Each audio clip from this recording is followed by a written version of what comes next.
Good morning students. तो अपना समुच्चय टॉपिक चल रहा था जिसमें प्रश्नमाला 1.5 कंप्लीट हो चुकी थी।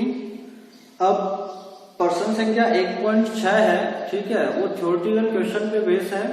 तो 1.6 में जो आपका काम में आने वाला कॉन्सेप्ट है वो है दो समुच्चयों के सम्मिलन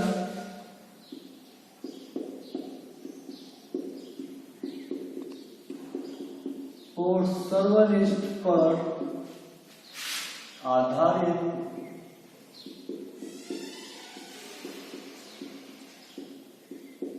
व्यवहारिक प्रश्न।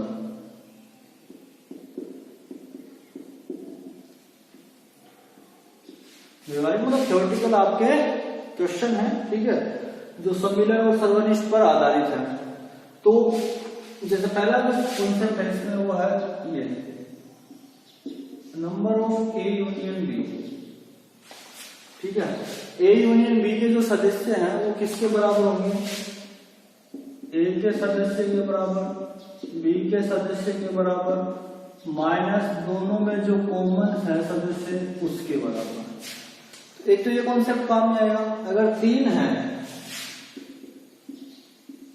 ए बी सी, तीन समुच्चय हैं, A union B union C, वो किसके बराबर होगा? ए समुच्चय के अवयव, बी समुच्चय के अवयव, सी समुच्चय के अवयव माइनस ए और बी के कॉमन अवयव, बी और सी के कॉमन अवयव और ए और सी के कॉमन अवयव और प्लस में दोनों के तीनों के कॉमन अवयव।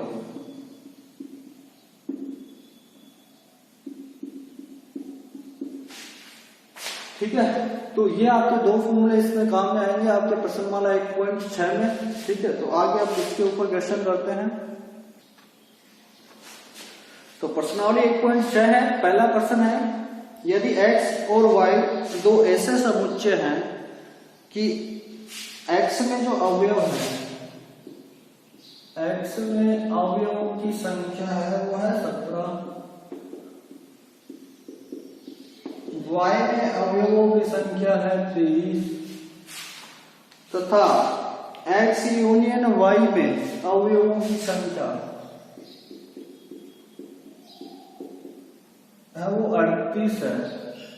तो आपको ज्ञात करना है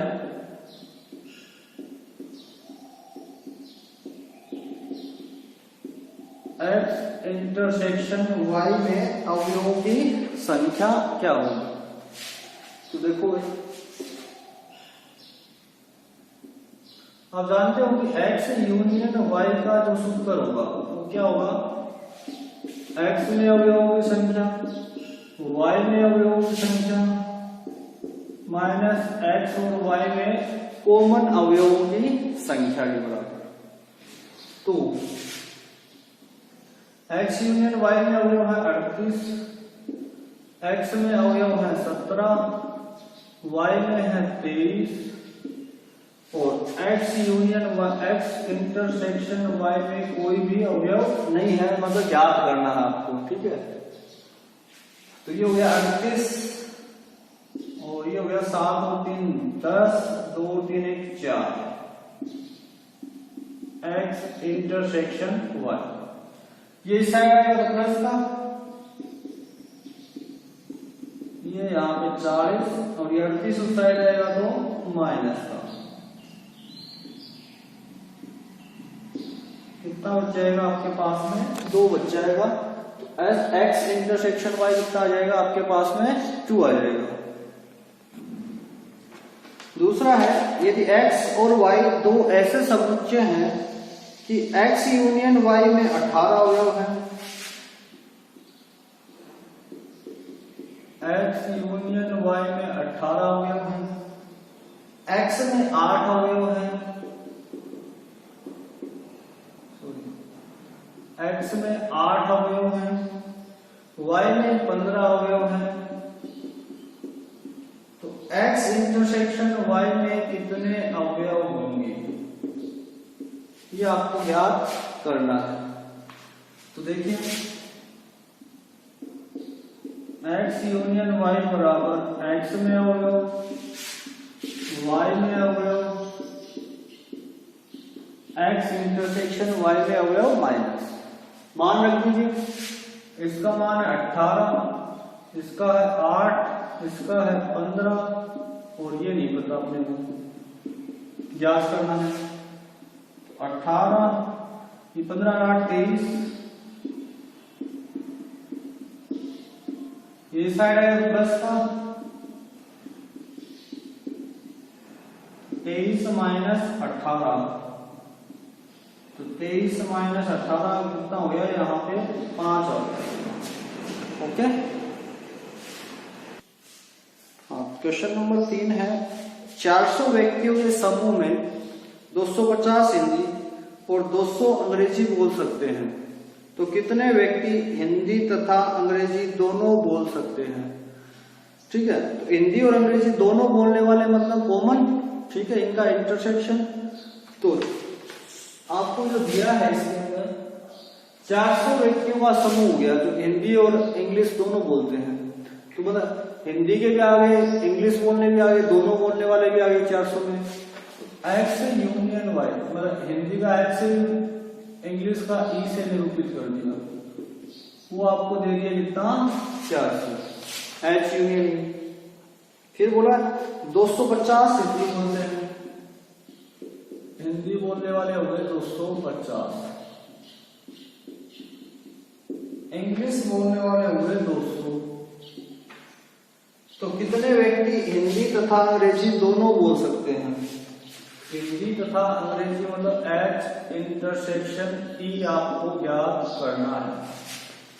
ओके, तो H union E, H union E बराबर एच ई माइनस दोनों का कॉमन, एच इंटरसेक्शन ई।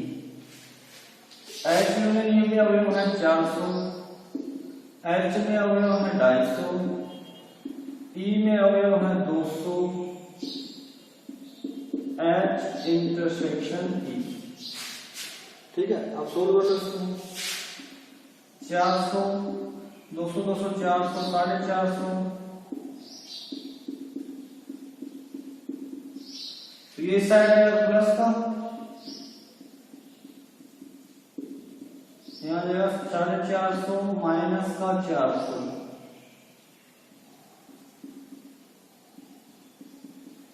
कितना बच जाएगा भाई 50 बच जाएगा आपका।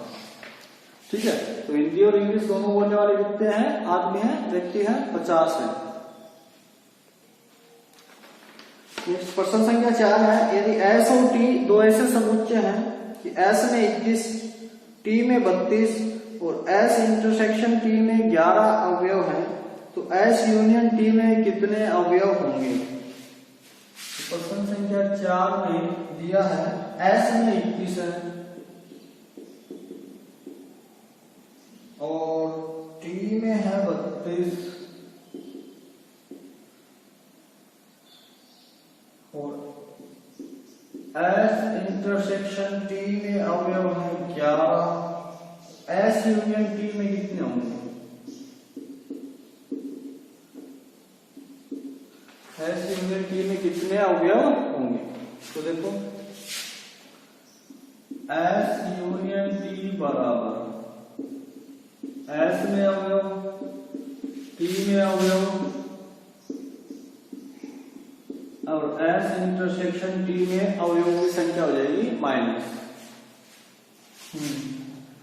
एस यूनियन टी बराबर एस में है 21 अवयव, टी में है 32 और एस इंटरसेक्शन टी में है 11, तो 2 और 1 3, 3 और 2 5 माइनस 11, 3 में से जाएगा 2, 5 में से जाएगा 4।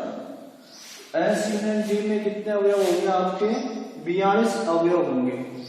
तो आपको 1 से लेकर 4 तक क्वेश्चन कंप्लीट करने हैं इसके, और ये दोनों जो सूत्र हैं या फॉर्मूले हैं आपको याद करने हैं, और इनको आप वेन आरेख से भी कर सकते हो, ठीक है, तो वो भी आप कॉन्सेप्ट इसमें लगा सकते हो, और डायरेक्ट सूत्र से करना चाहो तो डायरेक्ट सूत्र से भी आप अप्लाई कर सकते हो। ओके।